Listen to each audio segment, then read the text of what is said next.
করে না যে আমরা ঢাকার মেয়েদের সামনে আসি বলবো পরীক্ষা ভালো হয়েছে। ঢাকা বোর্ডের পোলাপাইন কখনোই নকল করে না, কারণ ওদের নকল করার মতো কোনো প্রশ্নই করে না। ওদের এমসিকিউ যেটা আসছে সেটা আমরা মানে অপশন ছাড়াই বলে দিতে পারবো।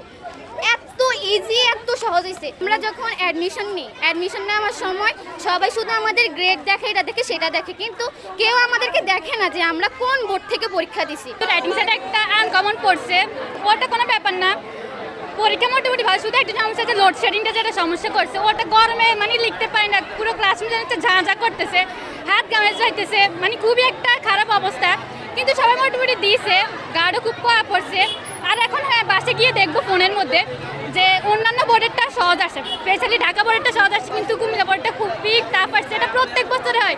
তো মিলনকে এটা খুব ইয়ে করা দরকার। জানি পরের বছর উনি সব বোর্ড এক করছে, কিন্তু আমাদেরটাই আমি জানি না কেন। আর বলবো যে সবার মার্কের বোর্ডে ভালো হয়েছে।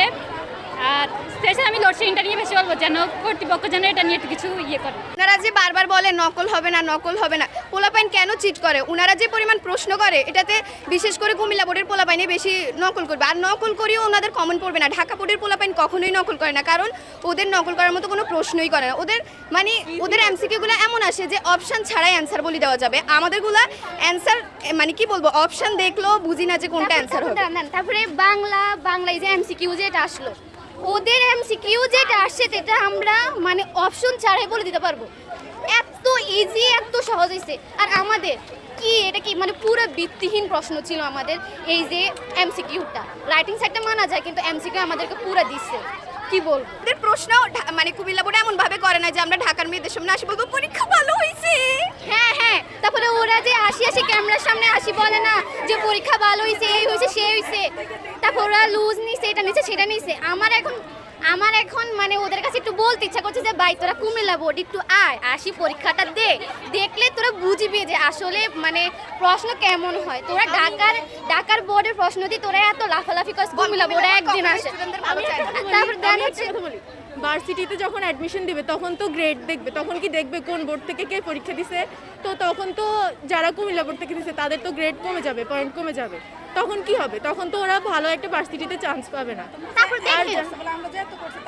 সেটাই তো, আমরা যে এত পড়ালেখা করছি সেটার কোনো মূল্যই তো থাকবে না তখন। তারপর দেখেন আমরা যখন অ্যাডমিশন নেওয়ার সময় সবাই শুধু আমাদের গ্রেড দেখে, এটা দেখে সেটা দেখে, কিন্তু কেউ আমাদেরকে দেখে না যে আমরা কোন বোর্ড থেকে পরীক্ষা দিছি, যে আমরা কতটা স্ট্রাগল করি, আমরা এই মানে এইটুক অ্যাচিভমেন্ট মানে করছি আর কি, জোগাড় করছি।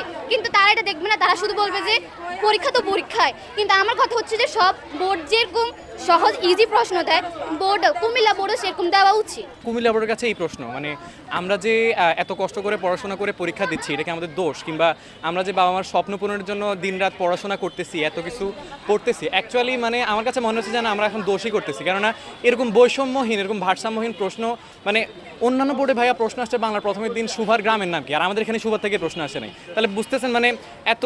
আর যেই মানুষ যে বলে যে বইপত্র পড়লে খুব ভালোভাবে কমন পাওয়া যায় এবং বইয়ের প্রতিটি লাইন পড়লে আসলে এই প্রশ্ন আসলে পানি ভাত, অ্যাকচুয়ালি আমি তাদের উদ্দেশ্যে বলতে চাই যে আপনারা এই প্রশ্নটা নেন, আপনাদেরকে যদি গাইড, টেস্ট পেপার সব কিছু একসাথে দিয়ে দিই, আপনারা হয়তো অন্তত সর্বকুল্লে 15টা আনসার করতে পারবেন। এরপরে যদি বিবেকের দায় থেকে আপনাদের ভেঙে পড়তে না হয়, তাহলে আমাকে এসে বলবেন। মানে এত পরিমাণ ভারসাম্যহীন প্রশ্ন এবার কুমিল্লা বোর্ডে করা হয়েছে। এবং বিগত প্রশ্ন আমরা আসলে প্রথম থেকেই জানি যে কুমিল্লা বোর্ডের প্রশ্ন তুলনামূলকভাবে অন্যান্য বোর্ড থেকে হার্ড হয়, কিন্তু এইবার আসলে হার্ড না, এবার আমি বলবো ভারসাম্যহীন প্রশ্ন, পুরো কনফিউজিং অপশান। মানে এমন দ্বিধায় পড়েছে স্টুডেন্টরা, আসলে তারা ফার্স্ট দিন আসলে পুরো ডিসঅ্যাপয়েন্ট হয়ে যাবে এমন একটা ব্যাপার হয়েছিল। তো আসলে বলবো যে বাংলা প্রথমের ক্ষেত্রে এমসিকিউ খুবই হার্ড হয়েছে। এবং আমার যদি এটা শিক্ষা মন্ত্রণালয়ের কোনো কাজ কারো কাছে, যে আমার এইটাই অনুরোধ যে আপনারা একটু কুমিল্লা বোর্ডের এই দুরবস্থা দেখেন। স্টুডেন্টরা আসলে মানে আমার তো মনে হয় না আমাদের কাছে কোনো সুপার পাওয়ার আছে কিংবা কোনো আধ্যাত্মিক শক্তি আছে যে অন্যান্য বোর্ডের স্টুডেন্ট থেকে আমরা অনেক এই প্রশ্ন দিয়ে অনেক ভালো কিছু করতে পারবো। আমার কাছে মনে হয় যে সকল বোর্ড প্রশ্ন করা উচিত, অথবা এই কুমিল্লা বোর্ডের দুরবস্থা নিয়ে কোনো কিছু পদক্ষেপ নেওয়া উচিত। আর দ্বিতীয়ত বাংলা দ্বিতীয় প্রশ্নে আমার মনে হয়েছে যে না, এমসিকিউ এবং এই যে রিটেন যে জিনিসটা সামঞ্জস্য ছিল, এবং বাংলা দ্বিতীয় প্রশ্নের মতো যদি বাংলা প্রথম প্রশ্নে সামঞ্জস্য রাখা হতো, আমার কাছে মনে হয় যে এরকম কমপ্লেন কিংবা এরকম যেই রাগ ক্ষোভ, এগুলো কুমিল্লা বোর্ডের প্রতি কেউ জানাতো না। আর আজকে ইংলিশ ফার্স্ট পরীক্ষা হয়েছে এবং ইংলিশ ফার্স্ট পরীক্ষায় সব কিছু মোটামুটি ভালোই গিয়েছে। এবং আমি বলবো যে না, প্রশ্ন ঠিক হয়েছিল।